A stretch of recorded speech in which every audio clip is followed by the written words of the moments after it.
Amén, hermanos, vamos a ir a la palabra del Señor en esta mañana, vamos a darle lugar a que Él nos hable. Tenemos este lema, Casa de Dios y Puerta del Cielo, que nos habla de la Iglesia. Y en medio de esta crisis, yo creo que el Señor está probando a la Iglesia, es una de las cosas que están sucediendo, y en ese sentido es muy fácil, solo tenemos dos opciones de pensar: o bien el diablo nos está probando, nos está atacando, nos está queriendo derribar, o el Señor nos está probando. Y de una manera o de otra, yo pienso que este es un momento en el que el título de este mensaje que yo quiero compartir es la hora de la verdad. Creo que es la hora de la verdad en muchos sentidos para nosotros. Creo que nos toca comenzar a darnos cuenta de que estamos bajo el foco, somos el pueblo de Dios y se requiere de nosotros una respuesta firme, y se requiere de nosotros que seamos capaces de dar el do de pecho justo en medio de este tiempo, de esta crisis que estamos viviendo, ¿no? Y es así, cuando la hora de la verdad, recuerdas a los israelitas en el desierto cuando estaban en el desierto, dice que Dios los puso ahí para probarles, para ver verdaderamente qué era lo que había dentro de su corazón y qué era lo que iba a salir fuera. Y es en estos tiempos cuando sale fuera lo que llevamos dentro. En épocas normales, pues todos podemos quizá disfrazar mucho, o fingir o ser de una manera, mostrar nuestra mejor cara. Pero cuando somos puestos bajo la prueba es cuando verdaderamente sale de nosotros lo que hay. Se desmorona todo y solamente queda lo inconmovible, que es lo que dice en Hebreos capítulo 12, versículo 27. Y te animo a eso, a preguntarle, como decíamos al principio, al Señor: Señor, ¿qué quieres de mí? ¿Qué quieres obrar dentro de mí? Hay muchas cosas que quizá el Señor quiera hacer dentro de nosotros. Y eso nos va a formar, nos va a ayudar en esta época. No tengas temor. Va a hacer que sea realidad en nosotros lo que dice Pablo en 1 Corintios 2, versículo 16, que dice que nosotros tenemos la mente de Cristo. Tenemos que mirar este tiempo y esta situación con la mente del Señor Jesucristo, con su mente, con lo que Él está pensando, con lo que está en su corazón para nosotros, porque nosotros tenemos la mente de Cristo, y por eso es la hora de la verdad. Pero también por otra cosa. Si te has fijado en el título que estábamos mirando, es la hora de la verdad con mayúscula. La hora de la verdad con mayúscula. ¿Por qué? Porque realmente se trata de la verdad de Dios, la verdad del Evangelio, lo que la Biblia dice. Para mí es algo tan tremendo confiar en un tiempo como este la palabra de Dios. Y esta es para mí la sugerencia en esta cuarentena. Dale lugar a la verdad, pero la verdad con mayúscula. Dale lugar a la palabra de Dios. Te voy a decir algo personal. Yo nací en un hogar cristiano. Aprendí desde niño el lenguaje cristiano, cristianés, como suelo decir yo. Aprendí a hacer las cosas correctas, a decir y hacer lo que se esperaba de mí. Y así les pasa a muchos hijos de creyentes que saben lo que es correcto, pero falta a veces ese encuentro personal. Te voy a decir algo, fue más allá de mi adolescencia, fue en mi juventud, cuando tuve ese encuentro con la palabra de Dios. Me sorprendió tremendamente, me sorprendió el poder de la palabra de Dios, me sorprendió tanto que hasta el día de hoy no me he recuperado de la sorpresa. Cada día para mí la palabra de Dios es algo nuevo, es algo diferente, es algo que tiene vitalidad nueva que darme, y lo he vivido en mi propia experiencia diaria, en los momentos duros, en familia, con mi esposa, con mis hijos, con cada uno de nosotros, y en particular momentos de pérdida, donde lo único que nos ha sacado a flote ha sido la palabra de Dios. Momentos de abandono, momentos de decepción, momentos de tener todos los motivos para deprimirse y para hundirse. A mí personalmente hay algunos que les gusta a lo mejor desfogarse o hacer algún tipo de cosas o entretenerse. Personalmente, a mí lo único que me levanta verdaderamente el ánimo es la palabra de Dios. Lo único que me renueva es el contacto diario con la palabra de Dios. Lo confieso, soy adicto a ese contacto constante con la palabra de Dios, porque es lo que me da constantemente la vida, y es algo que cada vez que voy a ella se vuelve actual para mí. Entonces, en este tiempo de crisis, hay algunos que me han dicho: bueno, tienes que dar una palabra para este tiempo, algo que tenga que ver con este tiempo, y sinceramente me pongo a pensar y a veces creo que no sabría exactamente qué decir. Es tan difícil predecir. Cada día las noticias cambian, cada día se dice algo que desmiente lo que se dijo el día anterior. Y quiero aprovechar este momento, mis hermanos y hermanas y amigos, los que nos estáis viendo. Quiero aprovechar este momento para decirte y para recomendarte y para darte y entregarte lo único que es inamovible, lo único que no se tambalea, lo único que no se afecta ni por el virus ni por ninguna otra crisis, lo único que es auténtico y que es actual y que es cada día nuevo, y es la verdad.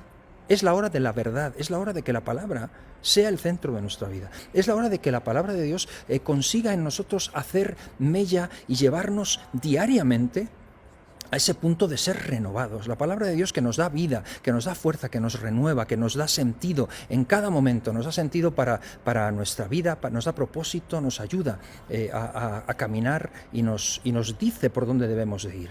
Y yo, eso es algo que si necesito compartirlo en esta mañana. Si no lo hiciera, estaría probablemente fallándole al Señor. Necesito hacerlo y quisiera que me acompañarais, por favor, al Salmo 119, un salmo que nos habla precisamente de la palabra de Dios. Salmo 119, una parte. Salmo 119 es larguísimo, es muy amplio y solamente los versículos desde el 105 hasta el 112 me gustaría que pudiéramos leerlos. Es un salmo que habla constantemente de la palabra de Dios. Vamos a leerlo. Salmo 105, Salmo 119, versículos del 105 en adelante. Dice así: Lámpara es a mis pies tu palabra y lumbrera a mi camino. Juré y ratifiqué que guardaré tus justos juicios. Afligido estoy en gran manera. Vivifícame, oh Jehová, conforme a tu palabra. Te ruego, oh Jehová, que te sean agradables los sacrificios voluntarios de mi boca y me enseñes tus juicios. Mi vida está de continuo en peligro, mas yo no me he olvidado de tu ley.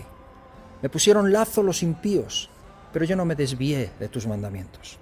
Por heredad he tomado tus testimonios para siempre, porque son el gozo de mi corazón.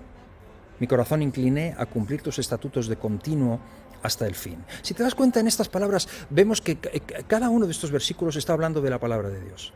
Este salmo se caracteriza por eso, porque prácticamente todos los versículos mencionan la palabra de Dios y la relevancia de la palabra de Dios. Y lo dice hablando de tu ley, tus estatutos, tus mandamientos, tus testimonios, etcétera, etcétera. He querido reproducir esto también en una versión que se llama The Message en inglés, y la he traducido personalmente porque creo que nos puede decir bastante o nos puede ayudar. Quisiera que la pudiéramos leer en esta versión. Como digo, es una traducción libre mía. Dice así: por tus palabras puedo ver hacia dónde voy, porque arrojan un haz de luz sobre mi oscuro camino. Hice el juramento y nunca me arrepentiré de ordenar mi vida según tu justo mandato. Todo se está desmoronando sobre mí, Dios. Vuelve a restaurarme con tu palabra. Adórname con tus mejores dichos, Dios. Enséñame tus santas normas. Mi vida está siempre en peligro, pero no olvido lo que has revelado. Los malvados hacen todo lo posible para desviarme, pero no me aparto ni un milímetro de tu sendero. Heredé tu libro acerca de la vida. Es mío para siempre. Menudo regalo, y qué feliz me hace. Me concentro en hacer exactamente lo que dices. Siempre lo hice y siempre lo haré. Es una traducción propia, es una traducción que yo mismo hice hace unas horas solamente y simplemente para hablar de lo que es la palabra de Dios. Y he hecho un pequeño bosquejo porque de esto es de lo que quisiera hablar en esta mañana, acerca de la palabra. Contarte por qué la palabra de Dios es tan especial y hacerlo de una manera que tiene que ver con la Biblia. ¿Por qué la Biblia es tan especial? Y es un bosquejo sencillo sobre algunas cosas, simplemente algunas cosas respecto a la Biblia, porque es la hora de la verdad. Es la hora de la Biblia, es la hora de que tú personalmente, en tu casa, en tu confinamiento, vuelvas tus ojos a la palabra y hagas de ella algo absolutamente fundamental. Y te deseo que puedas verdaderamente tener esa sorpresa, que te veas sorprendido por el poder que produce en ti, cómo te vivifica diariamente. Yo hago esa experiencia a diario, me levanto en la mañana y me cuesta. Yo cuando me levanto lo primero que necesito es una ducha, realmente. Una ducha que me despeje, pero hay tantos pensamientos en mi mente muchas veces, a veces por los sueños, a veces por lo último que ha pasado el día anterior, a veces las cosas que tengo por delante y me abruman, y mientras me estoy duchando trato de despejarme, pero te digo, no soy persona, no soy yo realmente hasta que la palabra de Dios no me vivifica. Y realmente es lo que te deseo, que conozcas la palabra de Dios de una forma nueva, de una forma diferente, que puedas vivirla y que puedas experimentarla. Y me gustaría, he hecho un pequeño bosquejo en el que te quisiera invitar a que me siguieras y conseguir que ames la palabra de Dios y que te vuelques hacia ella en este tiempo. Porque te digo, podremos escuchar 1000 cosas, podremos mirar por 1000 ventanas, pero la ventana que te va a dar la vida auténtica es esta preciosa y maravillosa palabra de Dios. ¿Por qué es tan especial? ¿Por qué es tan especial para nosotros en este tiempo? Te voy a decir, en primer lugar, la palabra de Dios es un caso único. Es algo absolutamente único en la historia. Y te digo por qué. Si miramos cómo nació la Biblia, es asombroso.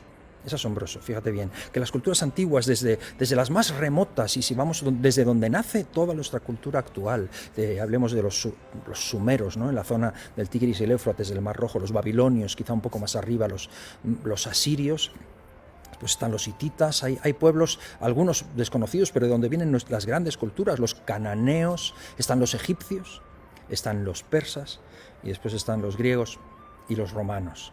Y ninguno de estos pueblos tenía sagradas escrituras. Fíjate muy bien.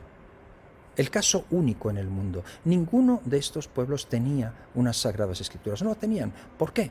Pues sencillamente no era algo que tuvieran. Si le dices a un romano, bueno, pues ahora cuando llegues a casa échale un vistazo a ver qué dice la Biblia, no sabe ni de lo que le estás hablando. No tenían escrituras, no lo conocían. ¿Por qué? Pues porque no lo necesitaban. Realmente estos pueblos no necesitaban, eran religiones de la naturaleza, eran religiones de la fertilidad, de la lluvia, del sol, de la humedad, una serie de cosas que ellos entendían que no las podían fabricar. El ser humano se dio cuenta de que no podía hacer estas cosas. No puedo hacer que los animales crezcan, no puedo hacer que la cosecha salga. Son cosas que suceden y que nos dan la vida. Y el ser humano, desde tiempos inmemoriales, en todas las culturas, se sentían agradecidos a estas cosas que pasaban, que tenían que ver con la naturaleza y que consideraban deidad. Y se daban cuenta, y por eso son politeístas, porque se daban cuenta de que eran fuerzas distintas. La luz no es la lluvia. Y la lluvia no es el crecimiento de la cosecha, y la tierra es otra cosa, y las estaciones. Entonces tenían dioses para cada una de estas fuerzas a los que veneraban. Y para eso no hace falta ninguna escritura. Para eso no les hacía falta tener ningún libro en el que lo aprendieran, porque eso sucedía solo, ¿no? Entonces estamos ahí, o sea, el día y la noche. No hace falta aprender nada, no hace falta tener algo especial que aprender. Después del día viene la tarde, y después de la tarde viene la noche, y dormimos, y después vuelve a venir el día. Y las estaciones, la primavera, verano, otoño, invierno, están constantemente en movimiento. El sol sale por el oriente y se pone por el occidente, y no falla nunca. Y es algo que sucede, no necesito que nadie me lo escriba. Entonces son religiones de la naturaleza, religiones de la fertilidad, culturalmente y desde tiempos inmemoriales, ¿no?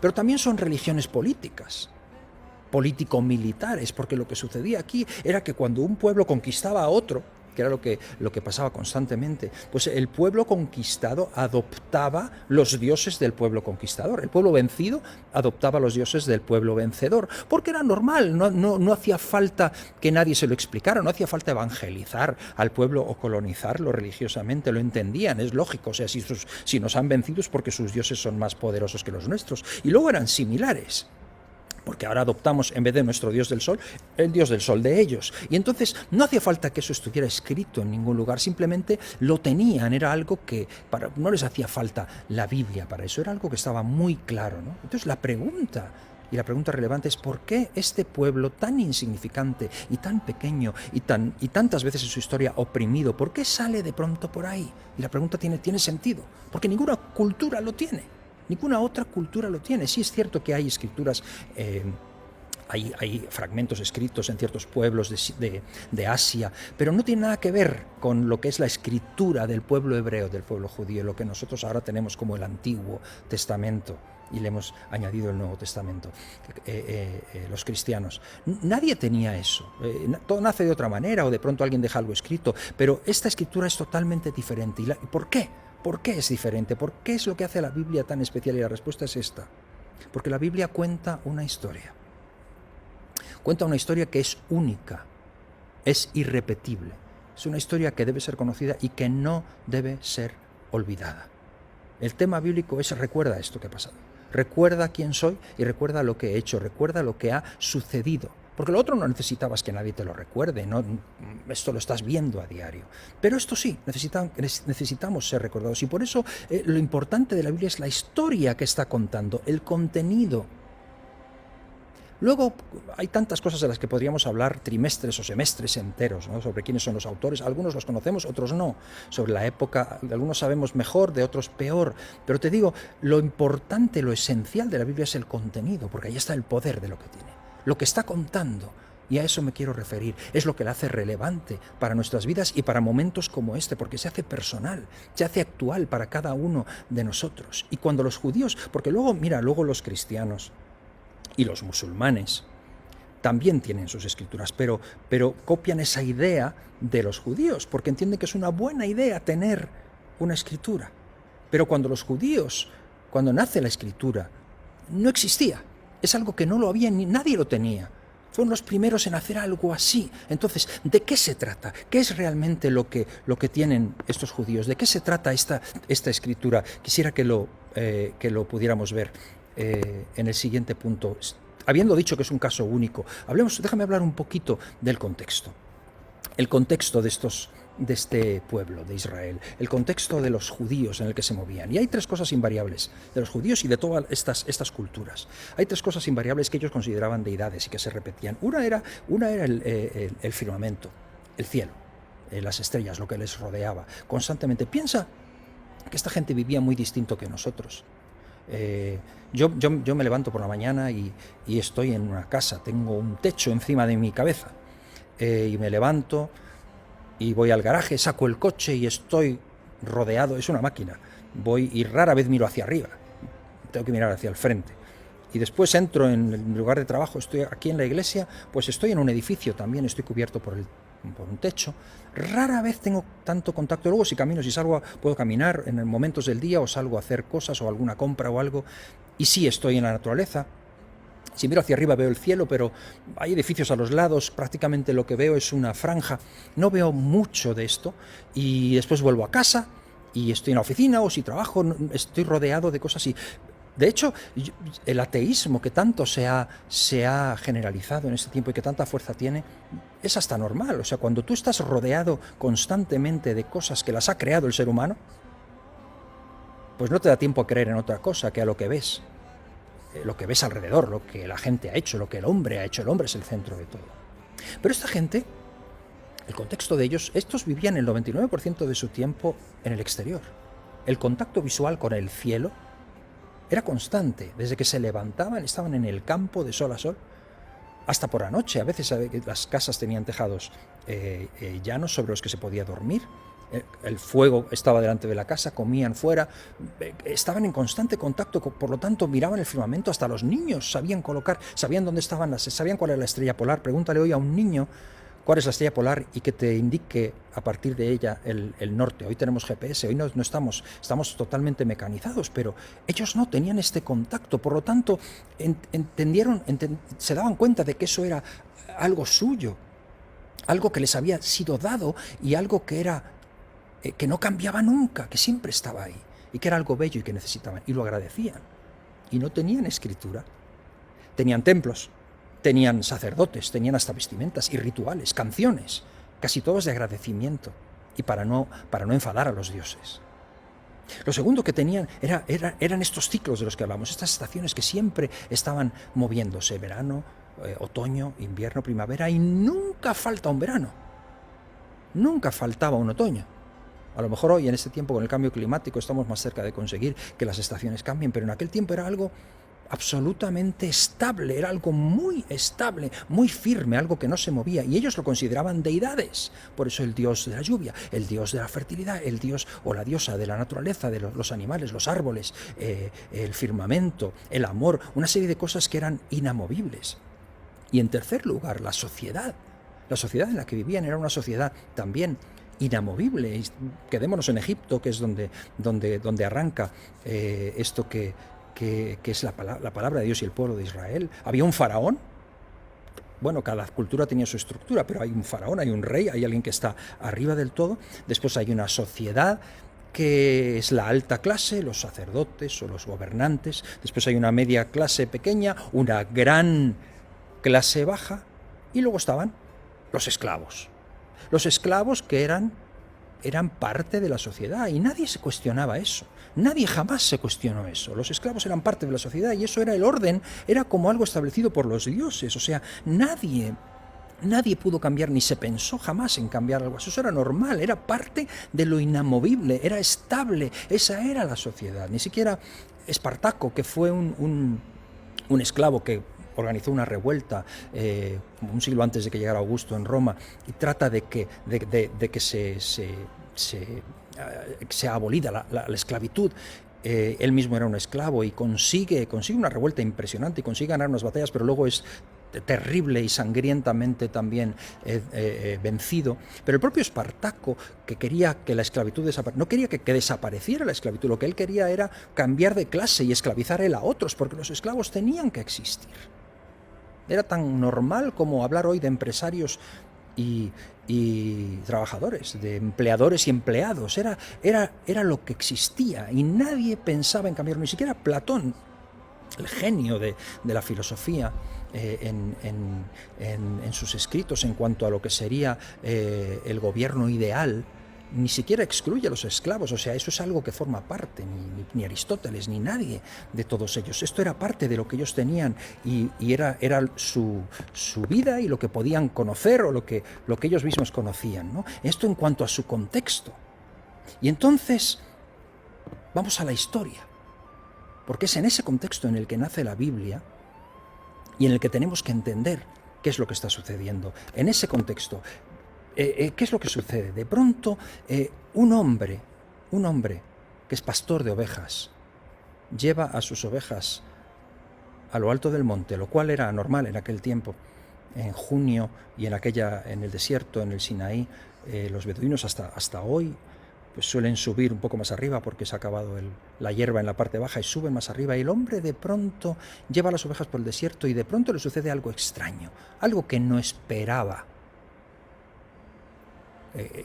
No se puede fabricar eso. El hombre se sorprende. Tú no puedes fabricar la sorpresa, no puedes decir, me voy a sorprender, o ahora, o bueno. Tiene que ser algo que suceda y que te sorprenda. Y es lo que le pasa a él. Algo le sorprende, algo con lo que no contaba. Y son tres cosas, tres rarezas que le suceden y que quiero que puedas ver conmigo. En primer lugar, lo que le sucede tiene que ver con un cardo. Yo lo llamo así, un cardo. Realmente la Biblia en la Reina Valera lo llama una zarza. Una zarza. De pronto el hombre ve una zarza que arde. Los que conocen el fuego saben lo que es esto. Normalmente las ramas secas se usan para encender un fuego. Y yo nunca he visto que una zarza se ponga a arder en medio del desierto, pero sí he sabido y me han dicho que en estos lugares no es raro, no es extraño que en el calor del mediodía una zarza se encienda sola. Por lo tanto, no era normal, pero era algo más o menos habitual, pero ya era llamativo. De pronto una zarza se pone a arder, pero el que sabe de fuego sabe que una zarza, que son palos secos, ¿eso arde cuánto tiempo? Eso es lo que se utiliza para encender un fuego, para prender, porque hace un fuego grande, pero luego se va rapidísimamente, no dura ni medio minuto, se doblan esas. Eso no es como la madera de encina, que arde tiempo, eso se va rápido.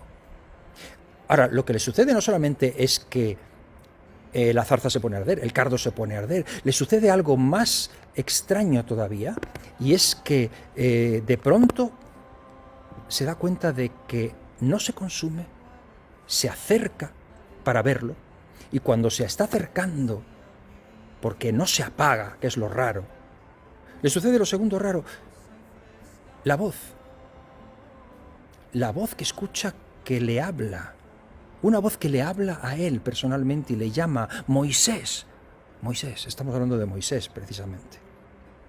Pero un pastor, un señor de 40 años, que llega allí y de pronto una zarza se pone a arder, no se consume, se sorprende, se acerca. Mira, yo también lo hubiera hecho, me hubiese acercado. Y cuando se acerca, una voz le habla desde la zarza ardiente y lo llama por su nombre. Y él, es un sentimiento extraño. ¿Quién me habla? No conozco a quién me habla, pero parece ser que me conoce a mí, conoce mi nombre, sabe quién soy, me está hablando personalmente, sabe más de mí de lo que yo pudiera pensar. Y ahora Más raro todavía, lo que viene a continuación, ya no solo es que el cardo no se consume, ya no es solo la voz, sino ahora es el mensaje, que es lo que la voz le dice. Y lo que la voz le dice son 5 frases. 5 frases que se encuentran en la palabra de Dios y que los podemos leer en Éxodo 3. Lo primero que le dice es: he visto la aflicción de mi pueblo. He visto la aflicción de los esclavos. He visto su aflicción. 2, he oído el clamor de los esclavos. Eso es extraño. En una sociedad de los esclavos, ¿cómo que has visto? ¿Cómo que has visto su aflicción? He conocido sus angustias. He visto lo que están haciendo, he visto lo que están haciendo con ellos, he oído su llanto, he conocido sus angustias, algo más, he descendido para liberarles. He bajado para liberarles. Y en último lugar, para llevarles a una tierra buena, para sacarlos. No quiero que sigan ahí. Y quiero llevarlos a una tierra buena, que fluye leche y miel. ¡Wow! Cualquiera, en ese contexto tienes que pensar, porque te tienes que acercar a la Biblia y al nacimiento de la palabra de Dios como lo que es, como algo que está absolutamente fuera de contexto. En ese contexto tienes que pensar lo que fue en ese momento y cómo nace la palabra de Dios en medio de ese contexto. Estas 5 frases me matan porque es impensable. ¿De qué está hablando? Era lo normal para ellos. A nadie se le hubiera ocurrido decir algo así. ¿De qué sufrimiento estamos hablando? Ellos son los esclavos. Es parte de la naturaleza, es parte del orden natural de lo que es la economía, es el orden que los dioses han establecido. Es como si dijeras: he oído el clamor de las cebras cuando el guepardo viene a por ellas y las quiero. Nadie entra ahí, nadie se mete, es el orden natural, es lo establecido, es el ciclo vital, es lo que los dioses han hecho. Eso es inamovible, es estable, como todo lo que nos rodea. Su aflicción, su clamor, sus angustias. Y señores, hermanos y hermanas, en estas 5 frases está la calidad de la Biblia. En estas 5 frases está la calidad de la palabra de Dios. Así nació la Sagrada Escritura. Aquí nace, y es a partir de este momento. Este pastor es quien nos ofrece todo el comienzo, desde el Génesis hasta el Deuteronomio, los 5 primeros libros del Pentateuco. La Biblia nace ahí, en ese contexto. Y te digo una cosa: no hay otra historia igual. Y no hay otro pueblo igual que haya surgido así. Y no hay otro Dios igual. Y los israelitas jamás se deshicieron del poder de sus escrituras. No hay parangón, no hay nadie, no hay ningún pueblo que tenga algo así. Nunca se deshicieron del poder de sus escrituras porque contaban su historia, contaban lo que había sucedido. Y cuando más adelante ellos se constituyeron en país independiente, siempre supieron que su origen no fue un deseo de autodeterminación, no fue una rebelión contra el faraón, no fue algo que surgiera de ellos. Su constitución como pueblo es que ni se les habría ocurrido, eran esclavos, ni siquiera podían, no tenían ni el valor ni la entereza. Su constitución como pueblo, su historia, nace de la reacción de un Dios desconocido para ellos. El Dios de Abraham, Dios de Isaac y Dios de Jacob, el que dijo: yo soy el que soy. Su reacción a favor de ellos, a los que llamó su pueblo y decidió intervenir para liberarles y para sacarles de la esclavitud, porque Él es el Dios de los débiles, el Dios de los hebreos. En hebreo, Abaró, Abaró, la traducción literal es el Dios de los esclavos. Él es el Dios de los esclavos. Y cuando ellos se olvidaron de esto, cuando llegaron a ser un pueblo fuerte, que de pronto se constituyó como los pueblos alrededor de ellos y oprimían a los más débiles, Dios les envió profetas. Y los profetas que hablaban no hablaban a favor de los reyes, hablaban en contra de ellos y hablaban de juicio de Dios, porque estaban dejando atrás el derecho de los débiles. Y no estaban estableciendo la palabra de Dios. Se habían olvidado de que Él era el Dios de los esclavos. Se habían olvidado de quiénes eran ellos. Se habían perdido su identidad. Y la pregunta es esta: ¿qué Dios es este? ¿Qué oído es este? Que de todos los sonidos que suenan en la tierra se detiene a oír el llanto de los esclavos. ¿Qué Dios es este? ¿Qué ojo es este que de todo lo que está sucediendo, tantas cosas por mirar en esta tierra, se queda con la aflicción del esclavo?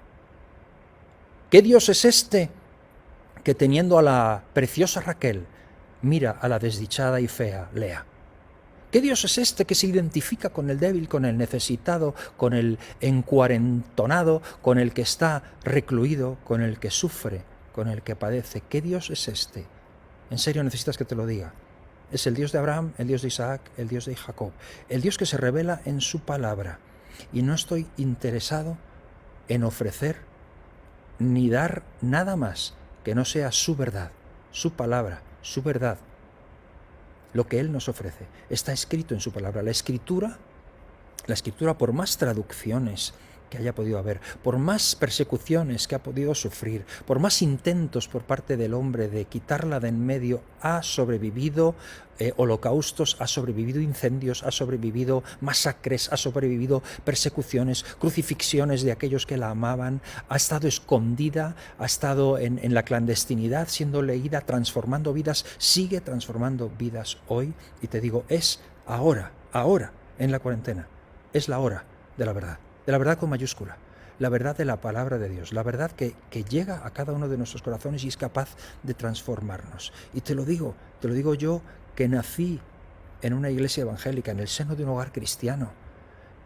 Para mí los apelativos, o como llamemos a nuestras denominaciones, o qué rama dentro del mundo cristiano tengamos, me es bastante irrelevante. Quizá me identifico con aquello en lo que mejor me siento y más a gusto y en lo que he crecido también, pero soy consciente de que hay muchas cosas que necesitamos aprender a lo largo del camino, porque hay muchas cosas que están influenciadas por el pensamiento de unos y de otros, pero hay algo que no cambia jamás, y es lo único que a mí me da la vida, es lo único que a ti te va a dar la vida. Y no importa si estás afectado por el virus, si estás temeroso, si estás boyante con el ánimo por arriba, si eres una persona dada a reírte de absolutamente todo y lo llevas todo a lo cómico, de alguna manera para tapar la angustia que llevas dentro, si eres alguien que eres hiperactivo o que eres compulsivo y de pronto haces un montón de cosas para olvidarte y para salir adelante porque necesitas, eso es lo que te gusta, si eres alguien que tienes tendencia a la comida o a cualquier vicio,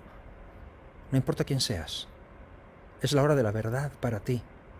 El misterio de este libro es que siempre va a tener estas frases para ti. Seas quien seas, Dios ha visto tu aflicción, Dios ha oído tu clamor, Dios conoce tus angustias y lo más grande, desciende para librarte. Descendió en Jesús. Eso se llama el reino de Dios. Y estos israelitas trataron de establecer el reino de Dios, se equivocaron 1000 veces, pero es que el reino no lo podían establecer ellos. El reino verdaderamente vino en una persona que se llama Jesucristo. Cuando Jesús vino, ¿qué fue lo que dijo? Se ha cumplido. El reino se ha acercado. Estoy aquí. Este es el momento. El reino de los cielos se ha acercado. Está entre vosotros.